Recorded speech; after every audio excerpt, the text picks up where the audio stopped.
اللہ اکبر، سبحان اللہ، الحمدللہ، استغفراللہ، الصلاۃ والسلام علیک یا رسول اللہ وعلی آلک و اصحابک یا حبیب اللہ۔ ناظرین، اس وقت ہم موجود ہیں ایک گردوارے کی چھت کے اوپر۔ ناظرین، یہ گردوارہ جہلم میں قلعہ رطاس کے ساتھ ہی بنا ہوا ہے، اور یہاں پر ناظرین اس کی جو تاریخ ہے ان کے مطابق ہمارے جو سکھ بھائی ہوتے ہیں، یہ دیکھیے یہاں پر اس کو سروور کہتے ہیں۔ یہ سروور پانی کا تالاب ہوتا ہے، اور یہاں کی تاریخ کے مطابق وہ یہ بتاتے ہیں کہ جب گرو نانک صاحب جب ٹلہ جوگیاں کے پہاڑ سے نیچے تشریف لا رہے تھے، ٹلہ جوگیاں کے پہاڑ کے نیچے سے، تو وہ جب یہاں پر سے گزر رہے تھے تو یہاں پر لوگوں نے جو ہے وہ ان سے کہا تھا کہ یہاں پر پانی کی کمی ہے، یہ پہاڑ ہے اور یہاں پر پانی نہیں ہے۔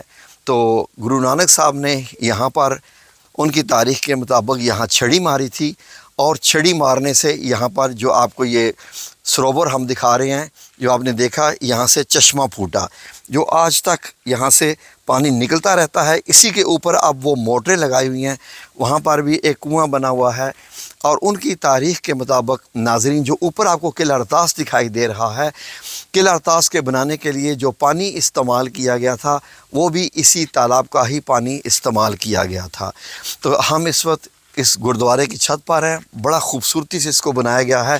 اگر آپ اس کے یہ دیکھیں، جو اس کو رینوویٹ کیا گیا ہے پچھلے سالوں میں، لیکن اسی تہذیب کے تحت ہی بڑے خوبصورت قسم کے یہ سیمنٹڈ بنائے ہوئے ہیں، یہ چھوٹے چھوٹے جو گنبد سے بنائے ہوئے ہیں۔ یہاں پر دیکھنے میں ایسے ہی لگتا ہے کہ جیسے یہ مسلمانوں کی کسی مسجد یا قلعے کے ہوں، لیکن یہ بڑی خوبصورتی ہے اس میں، ایک مسلمانوں کا ٹچ ہے اس میں۔ یہاں بھی اگر آپ آ کے دیکھیں تو یہ والا حصہ بھی بڑا خوبصورت سا لگ رہا ہے کہ ایک چھوٹے قد کا بندہ اس کے اندر کھڑا ہو سکتا ہے۔ تو ابھی اس کو عمران خان صاحب کے جو دور میں انہوں نے اسپیشل اس کو رینوویٹ کروایا، اور یہاں پر سکھ برادری جو ہے وہ امرتسر سے ہر سال آتے ہیں، اور یہاں پر ہی ان کی ماتا کا جو ہے وہ ایک اور جگہ پر بھی گردوارہ یہاں بنا ہوا ہے جہاں ان کی جائے پیدائش ہے۔ ٹھیک ہے جی، تو یہ دیکھیے یہاں پر بڑے خوبصورت منظر ہیں۔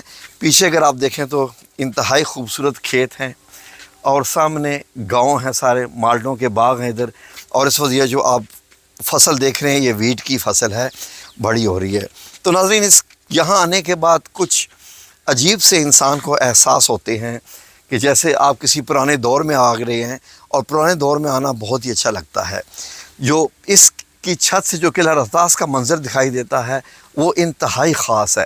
ابھی میں نیچے گیا تھا اس کے، اور نیچے جا کے بھی میں نے ویڈیو بنائی، تو ایسے لگتا ہے جیسے جب میں نیچے کھڑا ہوا تھا تو لگتا تھا کہ جیسے آسمان کے اوپر کوئی گیٹ بنا ہوا ہے جس میں آپ اوپر جا سکتے ہیں، اور بڑے ہی خوبصورت لگتا ہے۔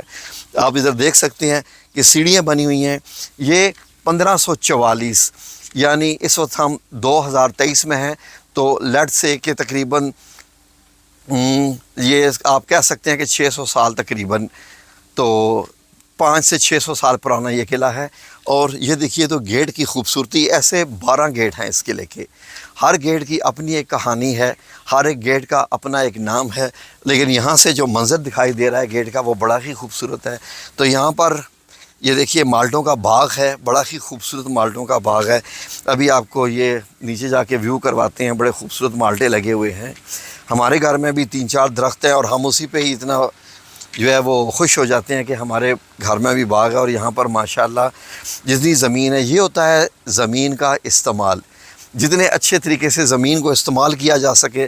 اگر اس زمین پہ اگر آپ کچھ بھی نہ لگائیں تو کچھ بھی نہیں ہے، لیکن جب آپ نے یہ درخت لگا دیے تو اب آپ یہ موسمی مالٹے وغیرہ بھی اس پہ جو لگے ہوئے ہیں تو اس کی کتنی افادیت ہے۔ یہی ہوتا ہے زمین کا استعمال۔ ایک دفعہ بابا جی عرفان الحق صاحب نے حکومت کو مشورہ دیا تھا کہ اگر آپ چاہتے ہیں کہ پاکستان ترقی کرے تو ایک ہی طریقہ ہے، وہ طریقہ یہ ہے کہ آپ زمین کو زیادہ سے زیادہ استعمال کریں، زمین کو زیادہ سے زیادہ استعمال کریں۔ کیسے؟ کھیتی باڑی کریں، باغ لگائیں، کسی بھی قسم کی فصلیں اگائیں۔ پاکستان تو زرعی ملک